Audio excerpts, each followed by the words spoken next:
Hello friends, Be here with a video for Catscrappiness, and today we're going to be doing a Valentine shaker card, and for that we're going to be using the stencil, which is the Love Doodles. We're going to use two sets of stamps. This one is the Be My Valentine stamp set, and from this one we're going to be using this sentiment right here, Will You Be My Valentine? Then we're going to also be using this stamp set, which is Quinnie the Quokka stamp set. And then we're going to use also this die, which is the A2 Intertwined Hearts craft die. We're going to use these two confetti mixes, sparkling clear hexagon confetti and the pink square confetti sequins. Wow, that was a mouthful. And then I love this. This confetti is amazing because if you put it in any card, it will reflect some of the colors from that card. So if I put it next to the pink, it kind of reflects the pink. So get that one. If you're going to get a confetti mix from Catscrappiness, get that one. And then we're going to be using our dappers. They were recently released. So let's go ahead, guys, and make a card.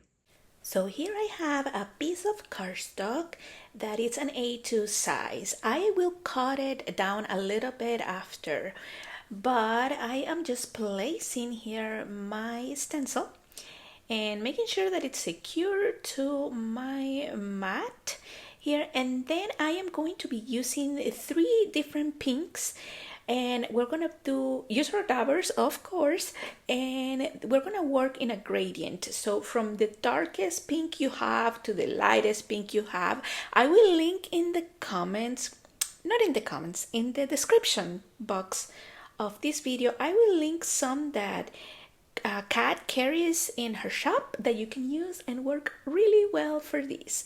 I am going to speed through this part. I'll see you at the end.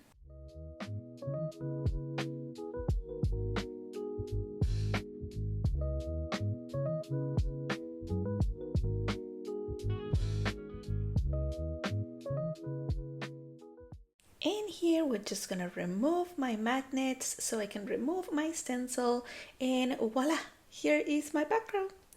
And here I have my die, and I already cut it in a dark pink. It's kind of like a matching pink to one of the inks that I use.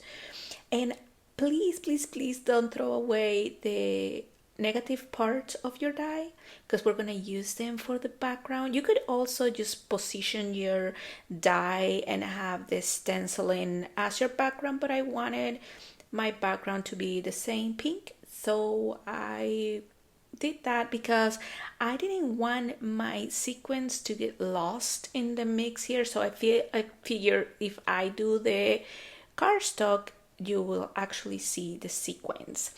So I'm just positioning here where I want my die to be. I knew that I wanted my Quinnie to be on one side of my card. So here I was figuring out which one looks best for this. This one looks adorable, but I decided to go with this one. So now that I know what image I am going to use, I am going to start gluing the inner parts of this heart die. So I am going to speed through this part. You're going to be able to see what I'm doing. All I'm doing is adding some glue to the inside of my heart and adding that negative piece that we took out from the die.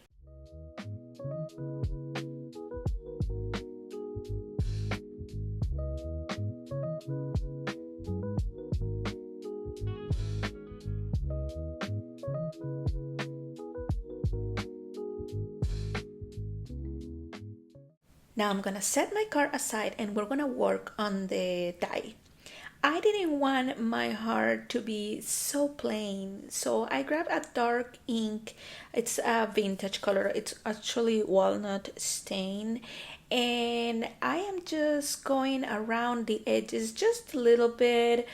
Nothing crazy here. I am doing it in round motions, like circular motions, always starting from my mat. Never direct to your paper, because then you create that like harsh color of, or like a harsh blob of ink, I guess. and that does not look really pretty. And well, I don't think it looks really pretty.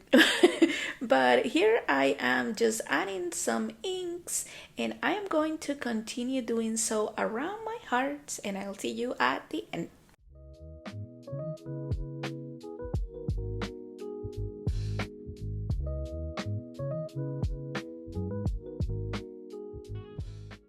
I then decided to add some of the same ink around my card as well.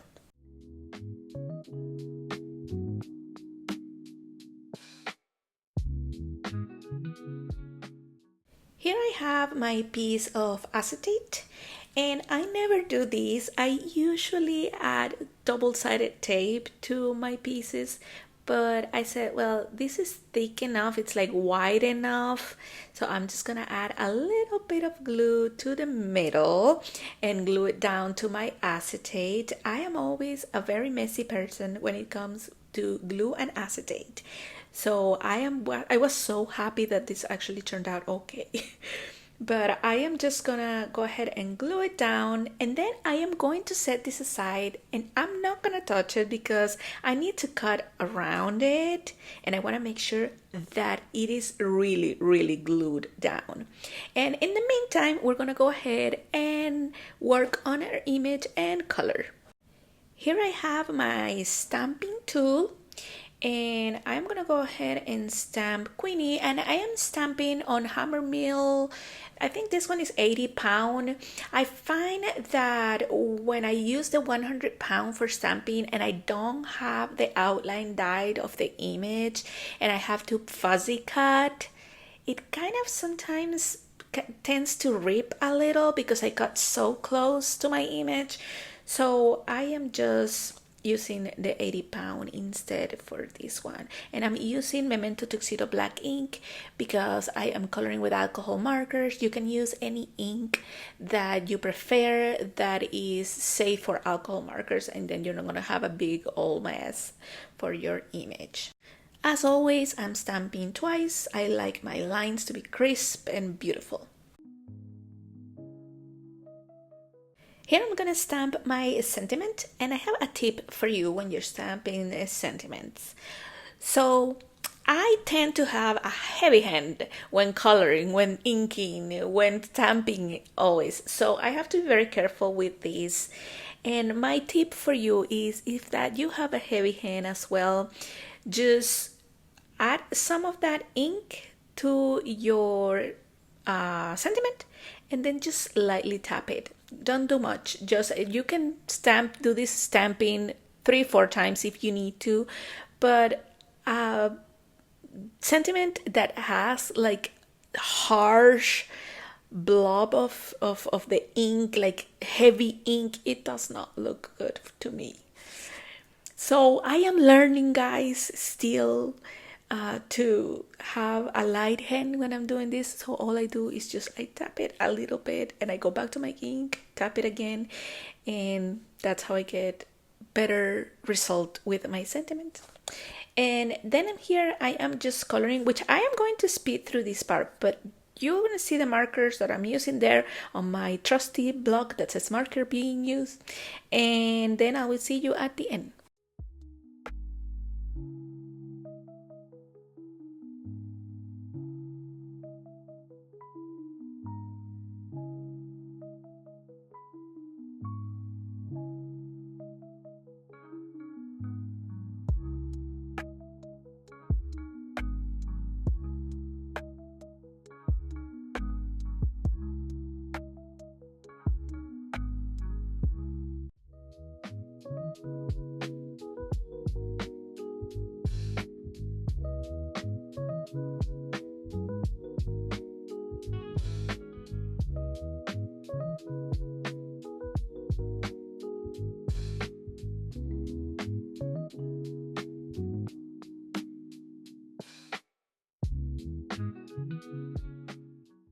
And here's how my image looks like. Now I'm gonna go ahead and cut around and my sentiment.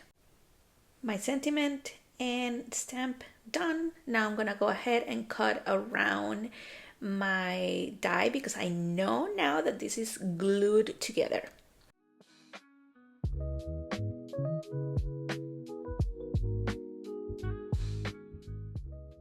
Now what I'm gonna do is go around with some foam tape.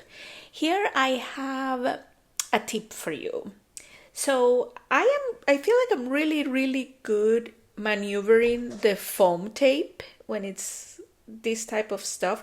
But if you find it difficult, go ahead and instead of using foam tape, what you can do is cut your die many times.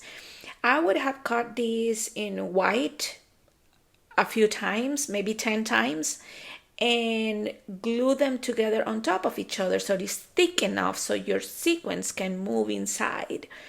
Then you can grab a marker that is similar or the same color as the cardstock that you're using and go around that white so you don't see those harsh white edges on the borders.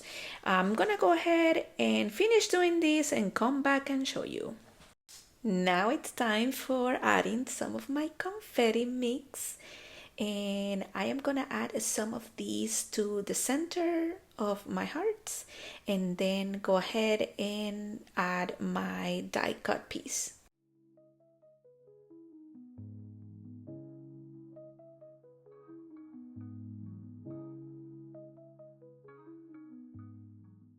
For my card base, I have chosen this very dark brown because my Quinnie, she's pink and brown, and also I use that walnut stain ink for my die and the border of my card, and I thought it looked really nice. So now I'm gonna add Quinnie, and I know that I need to use foam tape for this, at least a half of her, because her head's gonna be on the heart, but her body is gonna be like floating, and we don't want that, right? So I'm just gonna add foam tape and glue her down, and then glue my sentiment.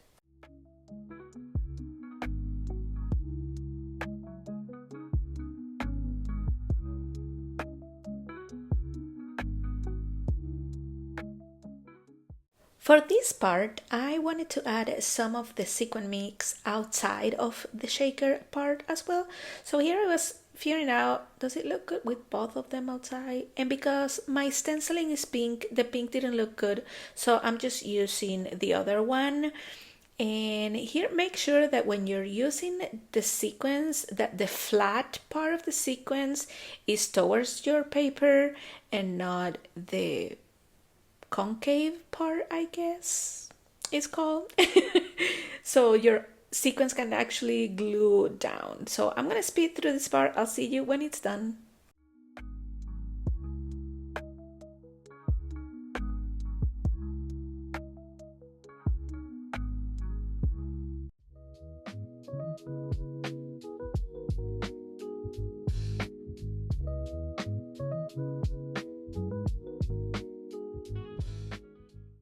And this is how my card looks like. Thank you guys so much for watching. Make sure that you give this video a thumbs up, subscribe, and I will see you next time.